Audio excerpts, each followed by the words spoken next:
Hi, welcome to another COVID-19 update. This is Denise, Holistic Nutritionist at Food for Life. And I just wanted to go through some numbers again because now with the development and spread of the virus, we're getting more data in.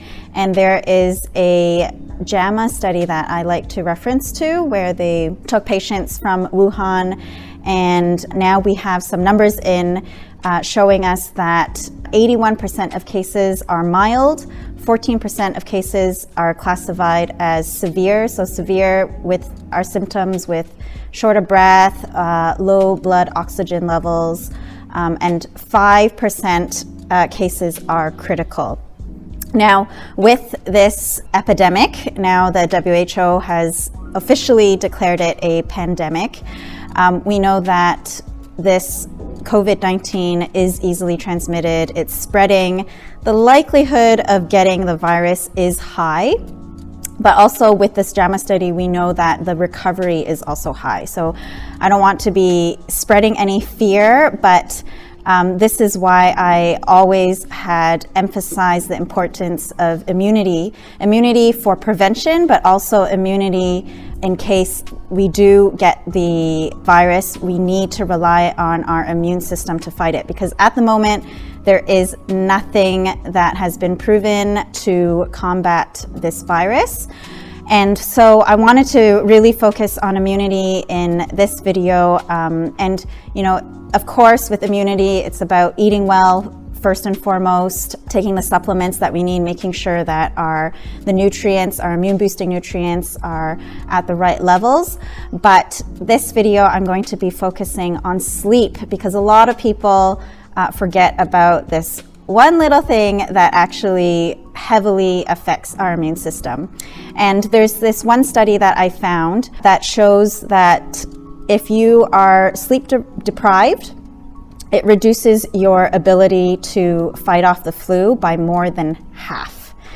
And this is a comparison to those who get enough sleep. Now, enough sleep, according to the sleep experts, is about 7 to 8 hours of sleep. So quantity does matter.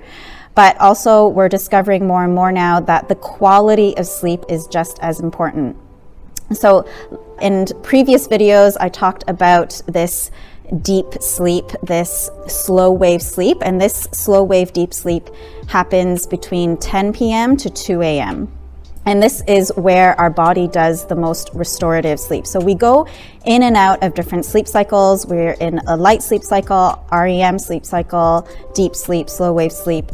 And these sleep cycles are all very important, but this slow wave deep sleep is one of the most important stages, because this is where we're doing our healing and the body is doing its restorative work. So in this study, they found that a sleep efficiency, so sleep efficiency is basically taking your time in bed divided by the time that you're asleep. So if you have a sleep efficiency of less than 92%, that's actually quite high. I've been checking my sleep efficiency with this Oura ring that tracks my sleep and the different waves of sleep that I go in and out of. I'm not hitting 92% every night, unfortunately, but we know in this study it suggests that sleep efficiency less than 92% makes you 5.5 times more susceptible to getting a cold. Now, this doesn't directly correlate with COVID-19, I have to stress again. But again, it just shows how important sleep is to our immune system. Also, in this study, what's interesting is that they also looked at BMI, they looked at the flu season, race, your weight, and no other factor influenced your immune system more than the quantity and quality of sleep that you're getting.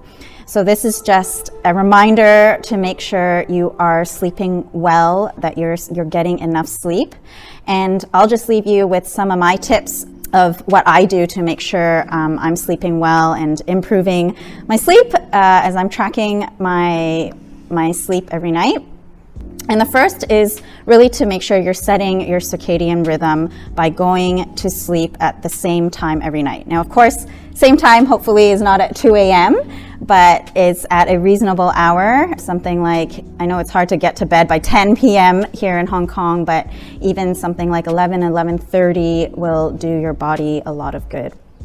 Another tip is to expose your eyes to daylight as early as possible to reset that circadian rhythm, because melatonin, which is the hormone that basically is produced in our bodies to tell us to go to sleep, melatonin is reset every 12 hours.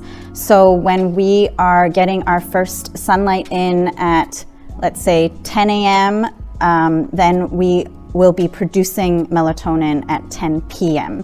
And by the time we produce it and fall asleep, it could be later. So the later you're getting that sunlight, that natural sunlight in, the later you will be producing melatonin. And also, this goes without saying, but limit your exposure to blue light. Your phones, your iPads, computer, television, turn off that Netflix, stop going on Instagram or Facebook late at night. Instead, choose a book to read or read on your Kindle, or just have a nice conversation with your partner.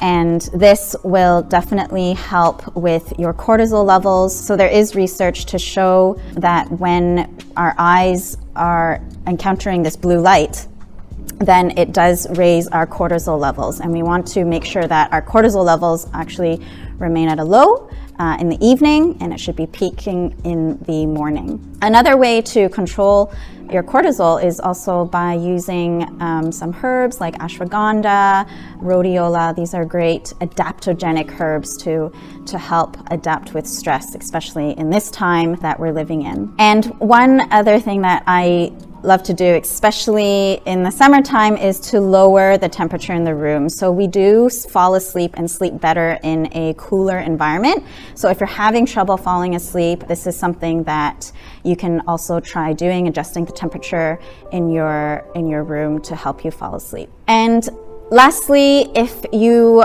are having trouble resetting your clock, melatonin is also a very safe supplement that you can use.